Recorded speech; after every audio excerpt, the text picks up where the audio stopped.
And welcome everybody to episode 3 of Comic Confidential, the weekly podcast where we bring you the week's comic-related news, views, and reviews. I'm your host, Kade, and with me, the Batman to my Robin, Troy Spinner. How you going, man? Yeah, good. How are you? I'm very good. Thanks for calling me Batman, by the way. I do appreciate it. Look, we are here, episode 3. We're going to talk all things X-Men today. Still going to talk about the TV shows, still do the news and the weekly wrap and all that sort of stuff, but the main talking point is X-Men. Mutants. Love them. Hate them. Wherever you stand on the fence. Or sit on the fence. Don't stand on the fence, kids. That's crazy. Yourself. But look, thanks to everybody out there who has subscribed. Tell your friends about us. Tell your mum. There's a 62% chance you will not regret it. And don't forget, you can follow us on Facebook at Comic Confidential Podcast or on Twitter and Instagram at Comic Con Pod. Or you can just follow us now on a magical journey through the week's news. What's been happening, man? Well, we're in March. The countdown is on. March 18th, Daredevil. March 24th, Batman vs. Superman. This is literally going to be the best month of my life. I cannot wait this. I've been so excited. This is my March Madness. This is going to be amazing, man. Think about it. A brand new series of Daredevil with the Punisher. Oh. One of my personal favorites. Oh my God. Now I got chills. And they're multiplying. Grease is the word, man. It is the word this month. It is the word this month. But yeah, March 18th, Daredevil with the Punisher, and March 24th, that's just a week later, Batman vs. Superman. Literally a movie that I've been waiting for my entire life. Oh. My entire life. Let's bring it on. All right. But let's be serious now. On a scale of 1 to 10, how erect are your nipples right now? 20. And that's each nipple. Each nipple. All right, that's cool. But this is March, man, and I love it, and it's great. But it's not all good news. No, it's not. It's not. Look, it's not all good news in March. The Gambit release date has been pushed back. The good news is, though, Marvel have announced 2 new release dates for unnamed movies at the time. Now, the dates are October the 6th, 2017 and January the 12th, 2018. There's a very good chance that the October date will just be the release date, like the pushed back release date of Gambit. But what's the second one? X-Force. You reckon? Or Deadpool 2. 2. Look, I reckon you're right. I reckon it's either going to be Deadpool 2, which has already been announced. They're definitely going to do it. Or it's going to be X-Force, which is going to be super cool if they nail it. And I guess keeping on that theme, Legion. Yes. Now, they've had Jenny from the League. Jenny from the Block and Jenny from the League. Yes. So Jenny from the League, Katie Aselton, has joined the cast. And look, the cast is shaping up and it's looking pretty good. But still, as yet, not a whole lot is known. But I'll tell you what, if you've seen anything by Noah Hawley, especially Fargo, season 1 and season 2 are brilliant. If you've seen that, you know it's going to be quality. Might not necessarily be in the X universe. Yeah, let's just hope they don't do a bit of a Marvel here where you get one mention a season and then you get pretty much just dribble for the rest. Yeah. So look, let's hope it's just set firmly into the X universe and we can get on with our lives. An image was put onto the internet. Basically just I think someone bought a toy. Someone bought a toy or a statuette or a bust or something of Wonder Woman from the Batman vs. Superman movie. Yeah. And it hints a little bit at what her actual occupation might be in the show. Looks like a very good chance she's going to be an antiques dealer. Oh, that's riveting. I'm not going to say it was a slow news week, kids, but you know, I mean, look, is it news? I don't know, but it's there. It's in your face. She could be an antiques dealer. That's cool. Gives us a little bit of an insight into her backstory. Speaking of backstories, I actually have no legitimate segue to that. But the next point of news is that Liv Schreiber, who obviously played Sabertooth in X3, The Last Stand. X-Men Origins Wolverine. Yeah, sorry. And I'm here to talk about X-Men. You're a freaking amateur, mate. I don't know anything. But Liv Schreiber played Sabertooth in X-Men Origins Wolverine, and he's keen to come back to play it in Wolverine 3. What has he done since then? Do you think his managers just kind of elbowed him and said, "Oh, mate, put your freaking arm up. They're doing another movie." No. Have you seen the show Ray Donovan? I never even heard of that. That's like 5 seasons in, man. That's a really good show. The dude is killer. I think if he wants to come back and play Sabertooth, I reckon let him. Not so much in the way that he wants to come back and play Sabertooth. He's basically, he's gone on to say that, if there can be an old man Logan, why can't there be an old man Sabertooth? And maybe we can fight each other in our walking frames. No. No, you're not even gonna justify it anyway. I think it's cool. Nah, it's all right. He'll be okay. Okay, all right. Moving on. A little bit of bat beef. Ooh. Ooh. Oh my. A little bat steak. A little bat steak. A little bit of bat beef on the scene. Look, Morgan Freeman has basically gone on record to say that he does not think that Ben Affleck's take on the character will ever be able to beat Christian Bale. What say you, sir? I say he's wrong. That beautiful voiced man is wrong. Yeah, it's true. He might be a good narrator, knows nothing about Batman. At all. Look, you know me. Oh, boy, do I. You know me, man. You know how much I love Ben Affleck. Do I? And you know how much I love Batman. And from the moment these two were cast, I'm just like, yes, this is going to be perfect. And look, a lot of people didn't think so. I think a lot of people have turned around. Morgan Freeman doesn't seem to think so. He's not saying it's going to be terrible, but he's just saying it's not going to live up to Christian Bale's Batman, and that's fine. Yeah, but is he really going to say that someone else is going to be a better Batman than the movie that he was in? Yeah, well, that's true. This is the same person who will probably say Bruce Almighty is the best depiction of God. Yeah, fair. Not to say that Morgan Freeman is necessarily up himself or anything. I'm sure he's a really nice guy. But yeah, he's not going to bag out his own stuff. Yeah, that's right. Right? Right, guys?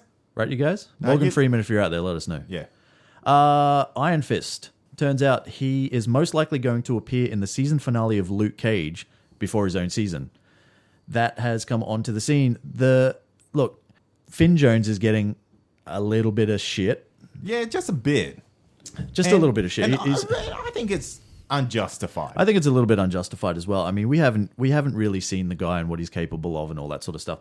Look, I think a lot of it is, and I don't want to touch on it too much as I like to touch on it. You do like to touch it, from what I've heard. Yeah, but look, as much as I don't want to touch on it, there was a big outpouring for this particular version of Iron Fist to be portrayed by an Asian American, and as you know, as do I, as do most people that are listening to the show, Danny Rand in the comics, Iron Fist in the comics is white, but there was a big petition for him to be played by an Asian American. Didn't happen. Pissed a lot of people off. A lot of people still don't think Finn Jones himself is going to be good in the role, but man, we just got to give it a chance. Let me be honest. They could friggin' cast a red panda in this thing, and I would still watch it if the content was good. I really don't care who the main actor is, as long as they stay true to the source material and, the show is actually good. Yeah, absolutely. Right. It's going to be really interesting to see how they take this whole magical element and put it into this dark, gritty Netflix series. Yeah. So I'm really looking forward to this. Yeah, and I'm also looking forward to the Luke Cage series. But I think for us to now know that we're probably going to get an Iron Feast. Oh, an Iron Feast, which is probably prepared by the Iron Chef, I would assume. Yes. Yeah. With one rare ingredient. Yep. Which is Soylent Green. Anyway, that's a Futurama reference. Whatever. So, but he's going to turn up in probably episode 13, and I think that's going to be cool. Yeah, absolutely. Moving on. Looks like, unfortunately, Green Lantern fans, Green Lantern is not going to appear in Batman vs. Superman. He is probably not going to appear in anything until at least 2020. Yeah, they've only said that Aquaman, and I say only, because this movie's full of friggin' most of the Justice League now. But there's going to be cameos by, which everyone knows basically already, is Aquaman, the Flash, and Cyborg now. Correct. And possibly a few others. There's talk of 7. Yes. They've announced 6 without really talking about who the 7th is. But I can tell you right now, if you're a fan of the Green Lantern, it's not going to be the Green Lantern. And look, let's be honest, Ryan Reynolds' movie only came out in like 2011 or something like that. Was it that recent? Yeah, I think it was. I'm pretty sure it was about 2011. And I don't think anybody has really gotten over it yet. I know I haven't. Me neither. Anyway, so this week we're changing the structure of the show a little bit. We're going to move our TV reviews closer to the start. And we're into the weekly wrap, kicking off, as always, with The Walking Dead. Yes, this episode, Rick and the crew take Jesus on a road trip to Hilltop. Now, this is a major point. Can I just say before you go that if I was to ever create like a folk rock band, literally the name of my first album would be Rick and the crew take Jesus on a road trip. That's actually pretty good. I just want to throw that out there. What's your band name though? Hilltop. Hilltop. Yeah. Yeah, right. There you go. We should create an album. All right. Sorry, moving on. Yeah, You're so saying it's anyway. a pivotal part in the comics or something. I don't know. Rick and the crew take Jesus on a road trip to Hilltop. Glenn and Maggie get an ultrasound. Abraham is just flexing his man muscle around. He's got one too many women friends. And of course, we learn about Negan a little bit more. We do. Man, look, I reckon this was another really good episode. Look, it was light on the violence, but great on the story. And, you know, it shows Jesus opening up the Alexandrians' world to a whole new world. You know, as Aladdin would say. Jump on my magic carpet and let me show you. Says Jesus. I guess, look, if we want to just break down the points of the show, Rashon is still going strong. Oh, so damn strong. So that's happening. Looks like it's going really strong. Carl doesn't really seem to care about what's happening. I don't want to be the guy that says this. Could be that he's having a little bit of trouble seeing what's going on. Maybe he can only see Rick and not Michonne. Yes. Like he can't see the two. Yeah, he's got to I get what you're saying. Yeah. It would be really weird for him. Sure. But look, so anyway, so the guys, leave Alexandria with Jesus in tow, and he's trying to take them to Hilltop to open up talks of trade and all that sort of stuff. Along the way, they rescue some of Jesus's friends. One of them just happens to be an obstetrician. Yeah, that's a little bit too much TV luck for me. Yeah, a little bit of a conveniently placed obstetrician. Out of anything you could be, like a garbage man, you could be a friggin' builder, you could be anything. You just happen to be an obstetrician and one of the people is pregnant. Come on, man. It's great. Yeah, I know. I thought that was I'm not being crazy, right? No, that there was like just a little bit too much. Like I said, TV luck. Yeah, TV luck. So they end up going to Hilltop and they meet Gregory, who is, the only way I can really sort of describe him is super dickish. The biggest dickhead. The biggest dickhead. Very dickish and, probably a bit of a clean freak. But he is the leader of Hilltop. Yeah, so, he has a very governor-like feel to him. Yeah. But not so much dictatorship. More like just dickheadship. Yeah, dickheadship. Yeah. But anyway, look, it's, Rick puts it on Maggie to talk trade with Gregory. Can I be honest with you that I'm surprised that she didn't just pull the whole, we have a lot of guns. Like, we have a lot of guns. We could just take what you have. And you can't do anything about it. Why are you battling me with this? Well, which is kind of what, as we find out later in the track, that's later in the show, that's pretty much exactly what Negan did. Yeah. But, there were guys on their gate with spears. Yeah. It's like, you're going to bring a spear to an automatic assault rifle, a fully automatic assault rifle fight? Come on, man. But look, it plays out fairly well, I guess, in the end, which we'll get to. But I guess the turning point of the show and the turning point where it becomes a little less character driven and gets us back into that violence that we know and love so much is when some of the Hilltop colonists return with a little bit of a message from Negan, which is what? Yeah, well, basically what they do is one of the people that return, they stab Gregory in the sense that I think his brother got taken. Yeah. And the only way that he could get him back is by killing the leader of Hilltop. Yeah. So essentially Negan has said that the delivery this week is light. We're going to keep this dude. You need to take this message back to your leader. Boom. Kill him. Didn't work. Now, a lot of the reason is basically because, Rick and the crew got involved. I'm never one to say that I'm not a fan of ultra-graphic violence, but this was pretty cool. Yeah, this would have been one of the more, I guess, gruesome parts on the show that we've seen in a while. Yeah. I mean, you get the parts where all the walkers are falling to bits, but that's kind of, your comic book violence. This is human versus human carnage, yeah, really. That's it. And once again, it sees, Rick having, cut the throat of the dude that killed Gregory, or stabbed Gregory. Sorry, he didn't die. Spoiler alert, did not die. We'll get to that. Basically, cuts the guy's throat, covered in blood, stands up in true Rick fashion. Like, what? Yeah. What are you going to do? What? Like, what are you going to do? And honestly, how many times have we seen Rick in that exact same situation where he's just like dead set, disheveled, covered in blood, and he's just like, what? Yeah, I think I've seen Rick more times with blood on his face than not. Do you think it's a foreshadowing?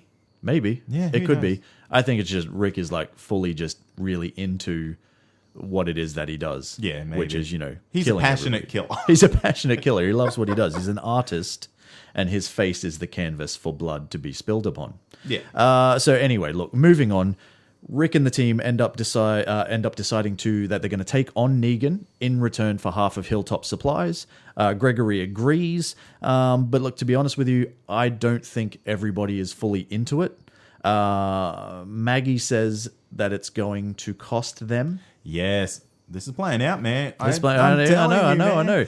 For those of you that didn't hear or don't remember, Kade has called the fact that, he's pretty sure that instead of Negan killing Glenn up front as he does in the comics, it's going to be Maggie, because don't nobody need no damn another baby or something that you said. But I think I think you're pretty well right, and I think that could be a little bit of a foreshadowing of her, copying the nasty end of Negan's bat. Michonne doesn't necessarily seem overly convinced either. No, I think that's just to add a little bit of tension in between the Michonne relationship. Yeah, thanks for finally using it. I think that's the first time you've actually used their celebrity love name. Yeah, well, I got my subscription to Woman's Weekly the other day, and it changed your life. Yeah. Changed your life. I knew I've it would. seen the light. I knew it would. As soon as I subscribed you up, I knew it would change your life. Look, we'll finish it off. I personally can't wait for Negan. There was a little bit of a thing said that we might not have to wait until the season finale to see him, which would be amazing. Or, we might get to hear his voice or something, Yeah. We're going to get introduced to him a little bit sooner than later, hopefully. But this dude is seriously going to push the boundaries of what we can see and hear on TV. I can tell you that much. Yeah, absolutely. There's been news that he will get edited for TV, but he'll be raw in the DVD releases. Ah, nice. Yeah, so that's as nice as that can be. I'd rather just be able to see it straight up, but that's okay. If I got to buy a DVD, I'll buy a DVD. Yeah, that's right. I'm not against that. Also love Jeffrey Dean Morgan, Watchmen. Oh, so good. The comedian. Yeah. The Flash. Oh, wait. What'd you give it out of 5? Oh, 4. 4. Yeah. 4 walkers. 4 walkers? I give it 4 walkers out of 5. Yeah, 4 walkers out of 5 works for me. Okay. All right. The Flash, man. No Flash this week. No. But we did get a little bit of a sneak peek online about the next episode, which is called Trajectory, which is going to pit Barry up against the show's first female speedster. Yeah, it'll be interesting to see where they go with this. She is from the comic. She's not necessarily a bad guy. No. She's not necessarily a good guy. She's just... I guess she's like the rogues that out for herself. Yeah. So. But she's also not necessarily a major character in the comics. No. So there's a good chance that, Zoom will come and kill her and take her speed or whatever it is that Zoom does. We will find out on March the 22nd in the States, 23rd here, obviously. Looks like it's going to be a lot of fun, man. Yeah. Also on break is Arrow. Correct. Arrow will be returning on the 24th and the 25th with the episode Broken Hearts. And in true Arrow fashion, it looks like nobody is happy, even though Damien Dark is behind bars. No surprise. Come on, man. Somebody just smile on that show. Can't they? Someone throw them in a Lazarus pit for their emotions. The Lazarus pit for your emotions. It's where you get your emotions back, finally. Yeah. Look, it's going to see the return of the Archer Cupid. Yes. If you don't really remember who Cupid is, she was in a little bit of a story arc from season 2, and she was super crazy and obsessed with Oliver. Yeah, that bitch is cray-cray. She's cray-cray. Let's see how that plays out. Supergirl. Oh my God. Did we just become up to date? Yeah, we did. Oh my God, we've totally watched Supergirl, you guys. We are up to date with Supergirl. Look, interesting episode. Yeah, I thought it was a little bit hit and miss. Yeah. Basically, Kara, James, Wynn, and the DEO battle a Brainiac, while everybody's precious relationships crack a little bit. Brainiac 8, actually. Brainiac 8 specifically. Yeah. Number 8. Yep. But the most important thing and exciting thing is that we actually go on a visit to the Fortress of Solitude. Oh, shit. Oh, shit. So, I reckon they should have brought this out closer to the end of March. Good Friday. Easter eggs. Hey! Yeah, talking about Easter eggs, there's plenty of them in this episode. Did I just make the world's most brilliant joke? Oh, that was the best segue. Right. So, look, I guess basically the first one and the biggest one is, what's her name? Laura Vandervoort. Yeah, the original, well, I guess not the original Supergirl, but yeah. the Supergirl from Smallville. Who, you know, as we know, was never actually called Supergirl because Smallville is super frustrating like that. Yes. So she was only ever known as Kara on Smallville, but she plays Indigo or Brainiac 8 for those playing at home. Or poor Mystique cosplayer. Yes, very much so. Look, very much a Mystique ripoff. Still does look very similar to how she looks in the comics. So I guess you can't really but that's very much the whole DC Marvel, who's ripping off whose character here and where and, all that sort of stuff. Look, another little off-topic Easter egg is that the National City newsreader is actually Perd from Parks and Recreation. Yeah, man, I love that dude. Let me throw this to you. Mm-hmm. Is Parks and Recreation in the same universe? Oh my God. As Smallville? Yeah, it could be because you've never seen that dude's name is not Perd Hadley. Yeah, that's right. And I've looked every time. All right. Anyway, so unless you've seen Parks and Recreation, you have no idea what we're talking about. But look, it's fun if you have. You will totally understand what I'm talking about. That character is a crack up. Look, obviously, the Fortress of Solitude. I actually like what they did with the place, man. Yeah, that was really good. I like how they had the Dwarf Star key that only a select few can lift. Yep. Which, it's quite obvious. Yeah. It's only Kryptonians. Probably. Yeah. It makes a lot of sense. Yeah. You're not going to leave it so, Steve the janitor can pick it up and, use it and clean it. Yeah, that's right. So it's made of a giant dwarf star. That was pretty cool. Legions of Superheroes ring. Oh, man, that was exciting. That was awesome. Now, I'm going to throw a little bit of extra, I guess, bonus Easter egg at you. Ooh, bonus Easter eggs. There's a sale. Come get them. No, that same scene was used in The Flash when he was going to Earth 2, was it? Yeah. Yeah. Or was it Earth 2? You're telling the story. Yeah, well, okay. Anyway, earlier in the season, The Flash, he goes through this portal, and we see scenes of Supergirl. You also see scenes of this Legion ring. Ah. Yeah, so I wonder if this is how the shows are going to connect together. Potentially. Yeah, because, I mean, all the... Spit it out. All the... Come on now. Fuck it, I can't remember it. Oh, god damn it, man. I'm sure it was going to be really good. No, all the portals. I can't fucking remember what they're called. All right. Okay, so all the breaches is what they're calling it. Yeah, all the breaches that they're calling them in The Flash. But the Legion of Superheroes ring was there. Is it going to, I want to think it's like a little throwback to Smallville as well. Yeah. But it's probably not. Kellex was there. Yes. That was cool. That was so cool. That was so cool. The super helpful robot dude from the comics and everywhere. Look, it was all really good. Definitely made me keen to keep watching to sort of really see what else they do. But I'm still having a little bit of trouble really liking anyone not named Kara. Yeah, I was going to say everything else in this show is feeling a little bit forced. There's this forced drama between Kara. Everybody. Yeah, well, everyone. Yeah. It seems like everyone's in love with Kara. She is not giving anything to anyone. Yeah. But yeah, there's Jimmy Olsen. Is it Lara Lang? Lana. Is it? Nah, it's not Lana. I don't know, man. Yeah. I have only just recently caught up to having been paying that much attention, I promise you. But You're right, man. There's like everybody is you're just gravitating around the sort of the main character, and not necessarily in a good way, because you need to be able to develop these other characters to make the show grow. Yes, there was a little bit of tension between her and Hank, which actually turned out to be tension between her and her sister, because she thought that Hank killed her aunt, but it was actually her sister that killed her aunt, and so are the days of our lives. But I mean, let's just crack on with it and just see what happens in the future. Yeah. Out of 5, what do you give it? I will give it 2. Nah, that's not fair.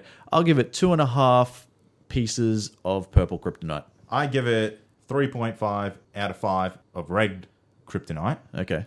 And the only drawback to me was there was a couple of really shitty lines in this movie, crappy dialogue, and this whole forced drama between everyone basically. Yeah, that's fair. Man, more exciting. Gotham. Yes, it's back, and it's back with a bang. It's back with a bang. It's back with a vengeance. Look, this season starts with the fallout from the mid-season finale. Jim's in a hearing defending himself to Harvey Dent, and Penguin is on the lam. On the lam means on the run. I see you looking at me with a blank stare, like, what is on the lam? I was just wondering what was wrong with your face. Oh, yeah. It's on the lam. Look, I'm really starting to like this show, man. It took me a little while to get into it, I'll be honest with you. But I really appreciate the way that Gotham gets to put its own spin on the origin stories. Yeah, it follows some stories quite closely, but then, it comes out of left field, and it's not necessarily always a bad thing. Yeah. Because, we're dealing with a young Bruce Wayne who, thank God, didn't show up in this episode. Yeah. Don't like that kid? He's man. Give him time, man. Yeah. Your kid's like 10. I bet you weren't as cool as 10-year-old Bruce Wayne on Gotham when you were 10. Hey, man, don't make this personal. Don't make this personal, man. But I guarantee that he will progress as a character as it goes along, and I personally look forward to seeing that. Look, you're never really going to see your heroes or your villains the way you really want to see them in this show, but it kind of doesn't matter. No, that's right. But look, I guess on that, this episode we get to meet Victor Fries? However you pronounce it. That was a good scene. Yeah, it was a good scene. Look, basically we get to meet Mr. Freeze, and I know we ragged on Arnie a lot last week, but this guy, he's a lot more sophisticated. He's a lot more of an intelligent Freeze, but he's still trying to do the same thing. He's still trying to save his wife by doing weird stuff with people popsicles, basically. Yeah, that's it. I think it makes you feel a little bit more personally connected to this guy as well. Yeah. You can see why he's doing it. You almost have a little bit of sorrow for the guy. Yeah, and I mean, apart from probably like the first cop that he killed or froze or whatever, most of the people that he did it to were like, they were jerks anyway. Yeah, they had it coming. You know what you did. Yeah. Anyway, we also get to go back to Indian Hill, where we've seen them take, I think, Firefly. Yep. They've taken Umbrella eating Theo Galavan. And this is thanks to the introduction of Hugo Strange, played by Law & Order's B.D. Wong. Hugo Strange, look, he'll play a pretty big part in Wrath of the Villains. I'm excited to see who he gets to corrupt and create in his, overall pretty terrible looking lab. Yeah, well, this is the first time we've ever seen a live action Hugo Strange. Correct. Yeah, so it's going to be interesting to see how they play off him, because in the comics he has such an obsession with Batman. Yeah. And obviously there is no Batman. Yeah. But we will see how that plays out. Obviously going to be, or not obviously, but probably going to be, the guy who essentially creates Azrael. Mm. Oh. Have you seen the pictures? I have. Damn. Yeah. Let's not spoil it. Well, we spoke about it already. Yeah. We spoke about it a little bit in episode 1. Or 2. It was 1. Anyway, look. A freeze is coming. But seriously, it is. Probably next week. It ends on a cliffhanger, which will go into next episode. Mr. Freeze is coming to get his wife back. All right. How many ice cubes you give it? I give this one a good solid 4 ice cubes, actually. Yeah, I give this 4.5. 4.5 ice cubes. It's probably one of the best episodes we've seen so far. Yeah, I'll give it for that. Gotham. You know, this is making me excited for the season now. Yeah, I'm not going to split an ice cube to give it 4.5, but I'll definitely give it 4. I thought it was good. I thought it was really good. DC's Legends of Tomorrow. Yeah. Look, this one is what those in the business like to call a bottle episode. So effectively, you know, an episode where the show keeps to minimal sets and kind of uses a story that doesn't really advance the story as a whole that much. I think what they tried to do, I guess, is probably, if anything, give us a little bit of backstory on Rip Hunter, but also develop the relationships between a couple of the people. Yeah, I think so as well. You know, probably the most prominent one. Actually, no, not the most prominent one. The second most prominent one would be Leonard Snart and Sarah. Yep. A little bit of will they, won't they? Yeah, they you know, are they getting close because it's cold, or are they getting close because they want to? Yeah, exactly. Look, I've had a suggestion from one of our listeners that if they do get together, their celebrity couple their celebrity couple name needs to be Snara. Snara. Yeah? All right. Do you think we can make that happen? Yeah, let's push it. Hashtag Snara. Hashtag Snara. And look, Ray and Kendra, another one. Look, they've been just the last couple of episodes, a little bit of, you know, is it going to happen? Then Kendra's like, hey, this is never going to happen. Guess what? It happens. Yes. And you can see it through the whole episode. Yeah. This is, you know, we watched this one together, and I was saying to you, mate, she's being a hoe. For sure.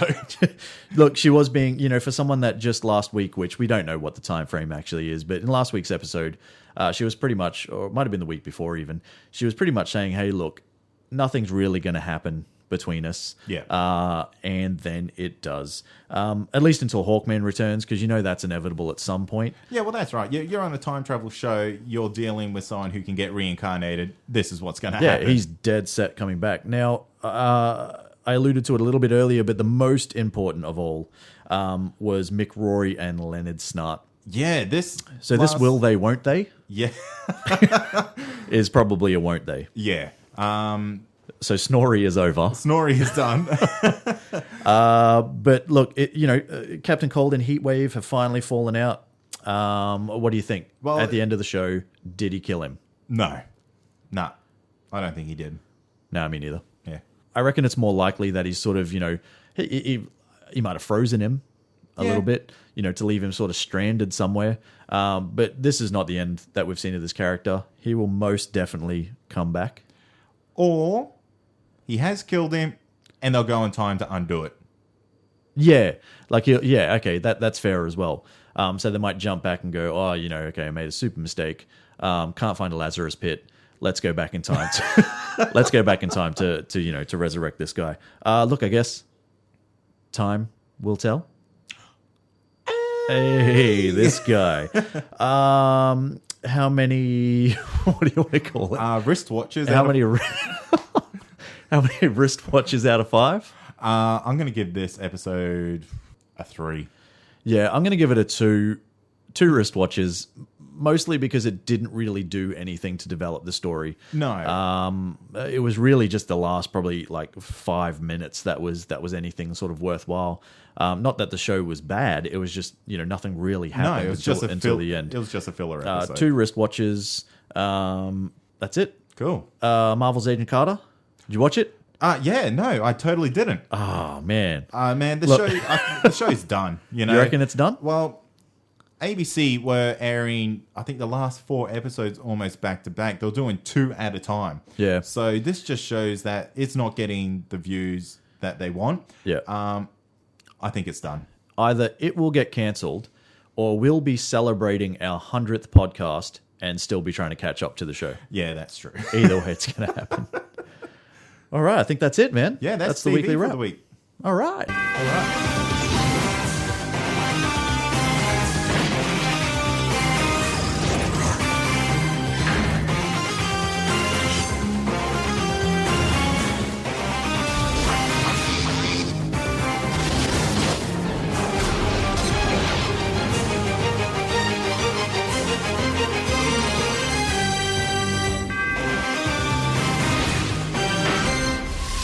This is the best fucking theme ever. That was fucking badass.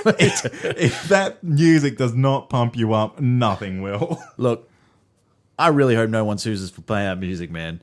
But I loved that show as a kid. Hey, just wait, I'm making this my ringtone. But look, that's right. Look, I mean, that was obviously the theme music from the XMen animated series. Did that not bring back flashbacks of Cheese TV for you? What's a Cheese TV? Oh, Nah, I'm just kidding. Oh, no, I'm just kidding. I'm just kidding. I know what Cheese TV is, man. But look, that's right. Look, today we're going to be talking about all things X-Men, but we are going to have a bit more of an emphasis on the movies first because for the most part, they're badass and they bring to the big screen some of the coolest characters ever written. And B, we both think that the new movie is not getting anywhere near enough hype. Kind of lost in amongst the Deadpools and the Civil Wars and the Batmans. Yeah. Batman? Yeah. Batmans? The Batmans The and the the Batmans and the Supermans. Anyway, look, so we want to bring everyone's attention back to this awesome franchise, man. So we're going to kick things off with X-Men. Yes, X-Men. This was basically one of the original superhero movies to get released, along with Spider-Man and I think the Fantastic Four. Yeah, I choose to just remove that from my memory. But look, this is Bryan Singer's original. Kicked it off in 2000, gave us the iconic Hugh Jackman as Wolverine. Set the standard. It did. Patrick Stewart as Charles Xavier. Ian McKellen as Magneto. Man, it's just classic. It is. I remember I was so fucking excited when this movie came out. It was just like, double up. Me too, man. You got a favorite scene? You put me on the spot here. All right, I'll tell you mine. So, look, basically, my favorite scene, Wolverine falling off the Statue of Liberty. The reason I say that is because it was like, it basically crushed Hugh Jackman's balls, and the scream that you hear is real. That's method acting, man. Or at least the first time where he pops his claws, or the first time, where he first heals, or the first time he sees Sabertooth. Basically, anything that just had Wolverine in it was just awesome, man. How many Wolverine fingers how many Wolverine claws do you give it out of 6, I guess? Out of 6, yeah. I give that... I'm going to give it 5 because it started this whole genre. It did. Good solid 5 claws. X-Men 2. Yes. This may be the best X-Men movie out there. I would definitely put it up there, man. And eventually it introduces William Stryker and the whole theme of kind of man versus mutant kind. Yeah, that's it. It kind of pushed that mutants are the outcasts. Yeah. And they're still going to do everything they can to protect the common man. Yeah. Again, Bryan Singer. Basically, if I can say anything, if you want to make an X-Men movie, just let Bryan Singer do it.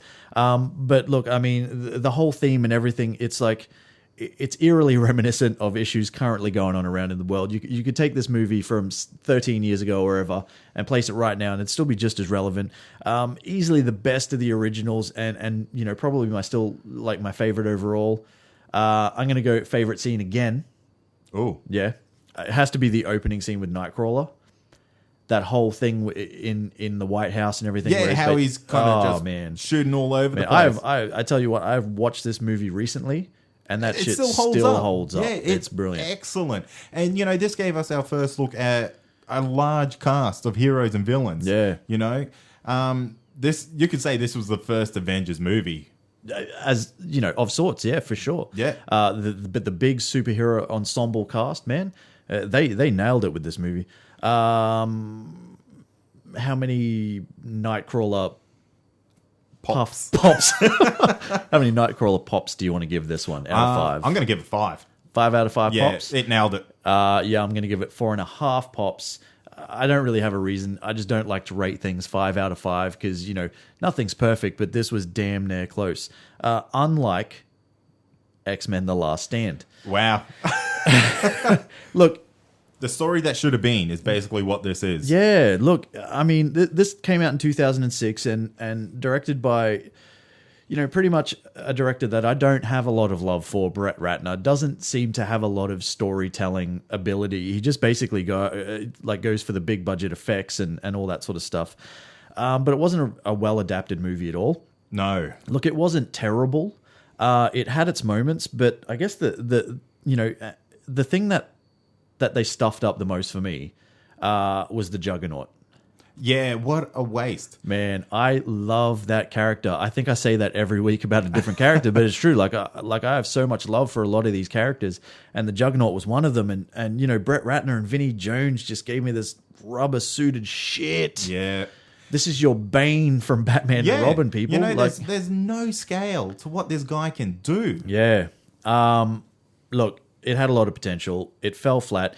It does, you know, it does bring to light, you know, the fact that there's a cure for mutant kind, and you know, which side are you on? You know, do you want to be a mutant, or do you want to change? You know, my favorite scene for this one would have to be, you know, as much as I didn't like the character, you know, the Juggernaut just like busting through the walls, all the walls, chasing after Kitty Pryde, yeah, and then he eventually comes up against the power sucking mutant Jimmy, and just bam. Knocks himself out, I think. What about when Jean Grey is just going crazy batshit and destroying everything? Yeah. That's pretty visually good. Yeah, it was. Scene. Like I said, it had its moments. Yeah. But ultimately... The story was dog shit. Yeah, so how many... I don't want to say piles of dog shit do you want to give it out of 5, because it's not fair. But, you know, I guess how many Jimmies? How many Jimmies do you want to give it out of 5? This gets 1.5. All right, I'll give it 2 Jimmies. Oh. 2 Jimmies. Yeah. That's fair. The Wolverine. Fuck. Let's Move be real. on. No, let's be real. Okay. This movie was just shit. Yeah, it was. Look, my only highlight from this movie really was Sabertooth, and that's only like, you know, barely, because they didn't do the character a lot of justice as well. I just happen to like Liv Schreiber as an actor, and I think he did an okay job.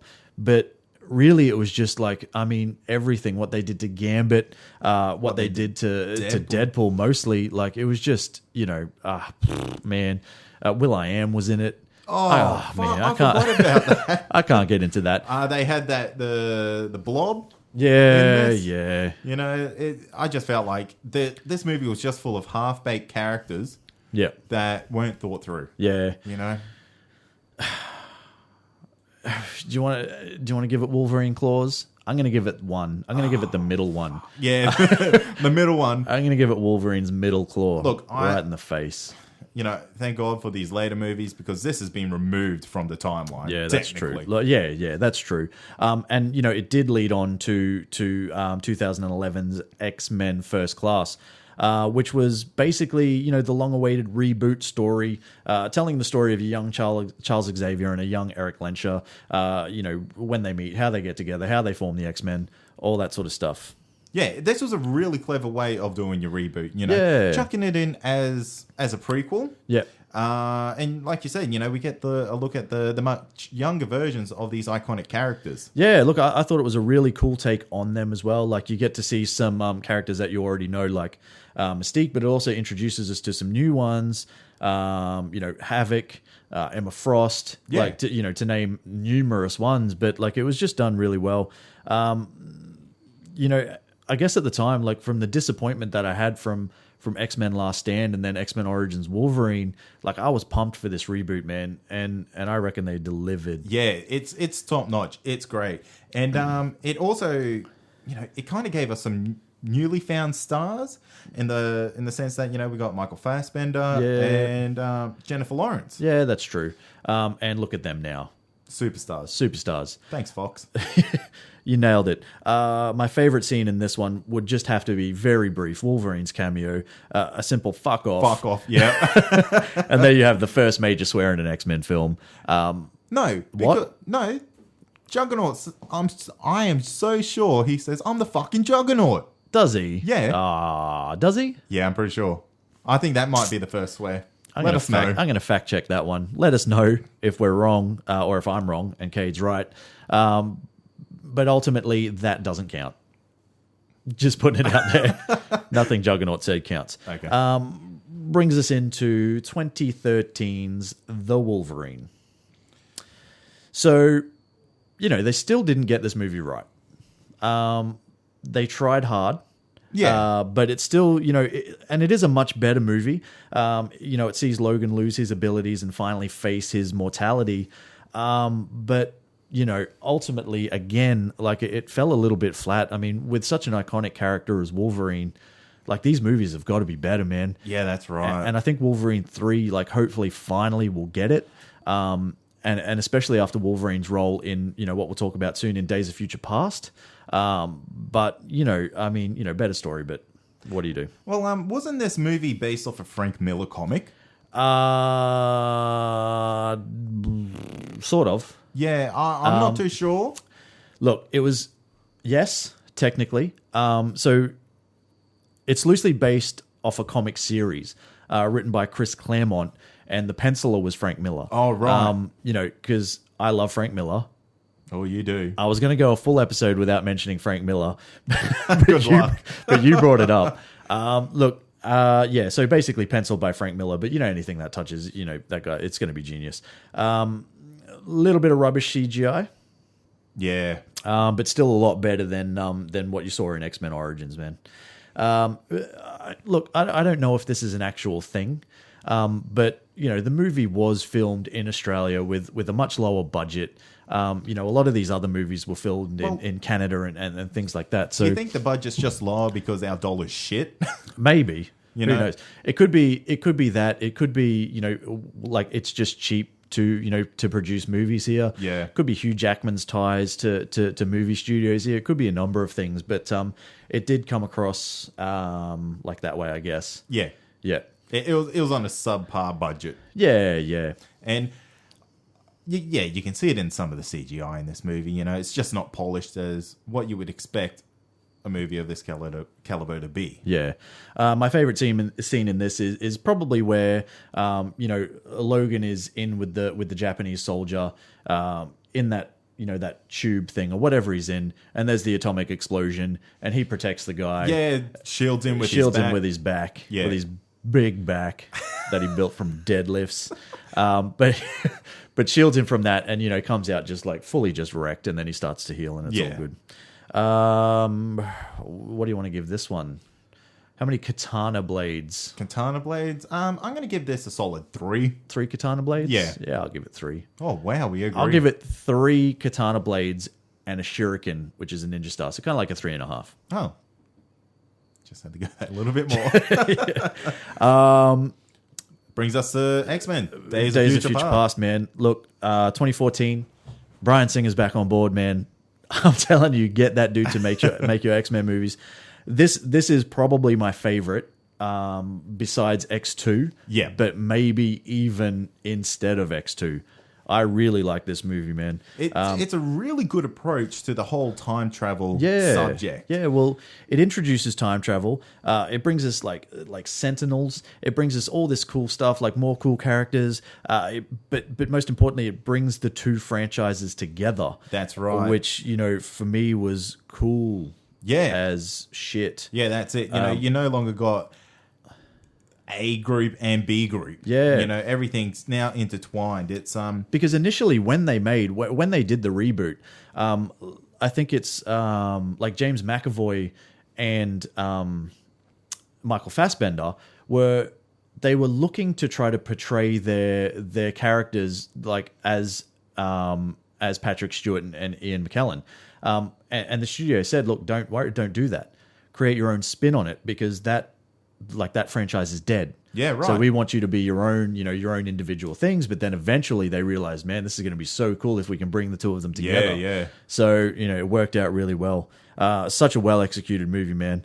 I loved every bit. Favorite scene has got to be Quicksilver. Fuck yes, that scene. And, he was a last-minute inclusion in this movie. Yeah, and that made this movie to me. But that was a massive scene stealer. Particularly the part where they're escaping Magneto's cell and they come up against the cops in the kitchen. Yeah, man, that was so well done. That's the new Matrix scene.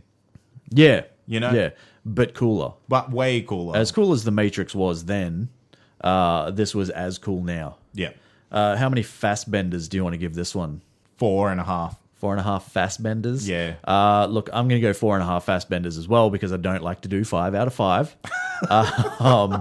But yeah, 4.5 Fassbenders, man. I love this. and it's going to bring us into the next movie, which is obviously X-Men Apocalypse, which, we've spoken about this before, and we don't think that this movie is getting anywhere near like the hype that it deserves. Because I personally think that this is going to be epic, man. I think it's going to be the best one. Or it's going to fall flat on its face, but I reckon it's going to be the best one. Well, yeah, this is really opening up the X-Men universe to Omega level mutants. Yeah. Which is not something that we haven't seen this before yet. Yeah. Look, and I mean, on that, we get to see Apocalypse, man. Yeah. Look, and I know a lot of people have been complaining on the internets, because that's where you go to complain these days. You go to the internets when you see something that you don't like the look of. You have a voice to say that you think it's shit, but you're seeing stuff like pre-CGI, and you're seeing like this, that, and the other. I think the finished product is going to be awesome. Oscar Isaac is going to go balls deep on this character, man. I think it's going to be unreal. What else, man? We get to see Psylocke, which means we get Olivia Munn. We get the Four Horsemen. All four. We are probably going to get a sneak peek of Gambit. Yeah, you reckon? Oh, damn. Look, it has been said whether, and there was talk of a Wolverine cameo as well. Storm's probably going to be in this movie. Yeah. She is. Well, yeah. No, but old Storm. Both Storms. Oh, now wouldn't that be cool? Apparently. But yeah, most interestingly is this could be the first time we see Gambit on screen that isn't Taylor Kitsch or Kish. Yeah. This isn't Taylor Kitsch, basically ruining the character for me. Which, but look, the story about the rise of Apocalypse, the character himself, everything I've seen so far, man, they're just too good to brush over. Yeah. Mark my words, right here. I said it right here on this podcast. This is going to be the best one. I'm giving this a 5 out of 5 before I've even seen it. Okay.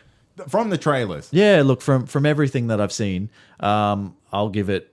Just do it. Do it. Say it. No, I'll give it 5 out of 5. You said it. Oh, way to go. I want to ask you 2 more questions before we kind of wrap up this whole X-Men thing. Do you have a favorite character? And if so, who is it? Give me a little bit of a why. I'm gonna be really stereotypical on this, and I'm gonna say it's Wolverine. Okay. I've loved Logan from the get-go. Yeah. And it's my dream to see him in his suit. Yeah. I'll the only thing I want from the X-Men series is to see Logan in his traditional X-Men comic suit. Yeah. I don't think it's going to happen. We have pretty much two portrayals of this character left by Hugh Jackman. One will possibly be in Apocalypse, and one will be in Wolverine 3. If they go off Old Man Logan, there's really no need for it. But they could pretend no flashback scenes. Yeah, actually, it could be in a drawer or something that he opens. Wow, yeah, but there is actually a part like where in the comic where they replay sort of what has happened and why he's so so jaded and all that sort of stuff, and it plays a massive part in it, and he is Wolverine in it, so that will be pretty cool. For me, my character is Gambit. Has been since the dawn of time. I don't know why. It could just be, I might just love the smooth, sort of cool way he operates. The way he talks, coupled with the fact that he uses like a bow staff, coupled with the fact that he's got like a pretty cool like mutant power where he can basically pick up anything and charge the kinetic energy and use it as an explosive. Yeah, and it's limitless. Yeah. And he's got like, obviously uses the playing cards all the time. I'm not sure how I feel about, what's that guy's name? Magic Mike? Channing Tatum playing him, but I guess it'll have to do. We'll see what happens. That's my favorite character for sure. Let us know your favorite character on Facebook or Twitter. Instagram. That'll be a little bit harder, but at least definitely do it on Facebook or Twitter. Let us know your favorite X-Men character and why. Just quickly, do you have a favorite comic in particular? Anything for X-Men? Yeah. No. So just all too good. You can't pick one. Yeah, that's true. I can. Wait, so you can't give a movie 5 out of 5, but out of all the X-Men comics, you can pick the best one. I can. And I just want to give you a little bit of backstory as to why. It's a pretty obscure comic, but it's Uncanny X-Men number 341, man. And, it's not pivotal to the story or anything. It basically just sees a battle between Cannonball and the Gladiator and all that sort of stuff. But what it shows to me is that, it doesn't necessarily have to be the story or the character or anything like that. But this was the first comic that I ever picked up. And it's the sentimental value of these things that takes you back. I went on a trip, as you know, to the States, and I went to New Jersey, and I went to the Secret Stash, Jay and Silent Bob's Secret Stash. And the only comic that I left from that place with was that comic in particular. These things can draw emotions from you that, I don't even have words really, but it's you're gonna make me cry, man. I think I'm crying too inside a little bit, but it's, it's just the memories, man, everything. It's the connection that you make with these stories, these pictures, these words. Everything. Comics are great, kids. If you're not reading comics, read some comics. Pick up a comic. It's never too late to start. If you got kids, let your kids read comics. Read it to your kids. You won't regret it. Speaking of comics, that's going to bring us to our last segment of the day. Get to know your favorite hero. And of course, we're talking about X-Men. This is a segment where we try to bridge the gap between the movies and the comic. Love the X-Men, but don't know where to start reading? Let us help you. Now, let me start this off by saying picking 5 comics or story arcs here is no easy feat. The X-Universe is so vast that finding a jumping off point can be incredibly hard. So, today we're going to list 5 story arcs that every X-fan should most definitely read at some point. But there are also stories with ties to the movie universe in some form as well to make the transition from the big screen to comics a little easier. Some of them may have gotten a little mention already, but here we go. Number 5. Number 5 is The Age of Apocalypse. It's a massive crossover story from the mid-90s, which may be hard to follow as it covers so many titles. So my recommendation is to get the omnibus, which covers everything. While the movie is most likely going to borrow its source material from other story arcs, this is truly the definitive body of work when it comes to introducing Apocalypse. If you want to get an idea about the character before the movies, this is the place to start. Number 4. Number 4 is the Dark Phoenix Saga from Uncanny X-Men Volume 1, issues 129 to 137. Ultimately one of the most well-known X-Men story arcs, if not comics period, which sees Jean Grey possessed by the Phoenix Force. Small parts of the story are written into the movies, but to me, this comic is what X3 should have been before Brett Ratner got his no storytelling ability hands on it. This arc is written by X-Men genius writer Chris Claremont and should not be missed despite its age. Number 3. Days of Future Past from Uncanny X-Men Volume 1, issues 141 to 142.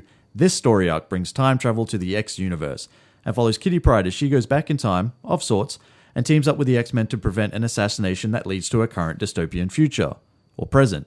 Look, I don't know. Time travel makes me dizzy, but it's pivotal, helps form the basis for the movie of the same name, and is written by, guess who? Chris Claremont, so you know it's good. Number 2. Number 2 is God Loves, Man Kills. This graphic novel is the inspiration for X2, and it introduces William Stryker into the X-Universe, albeit as a mutant-hating reverend, not a career military man. It's dark, with an overall theme placed on mutant genocide, but it's once again written by Chris Claremont, who is widely regarded as one of the greatest X-Men writers ever, hence his multiple mentions. This is an absolute must-read X-Men, kids. Number 1. Number 1 is The Astonishing X-Men. While forming some of the basis for the X3 storyline, issues 1 to 24 are written by Buffy and Firefly creator and Avengers director Joss Whedon. And let me tell you, his entire Astonishing X-Men run is some of the most well-written, character-driven X-Men out there, with major highlights being the opening Gifted story arc and his ending Unstoppable. Make sure you continue reading, however, when Warren Ellis takes over for number 25 through to 68, but it's definitely Joss Whedon's run that puts the Astonishing in this title. Read it all. You won't regret it. Well, sadly, that brings us to the end of another episode. The third one, The Holy Trinity.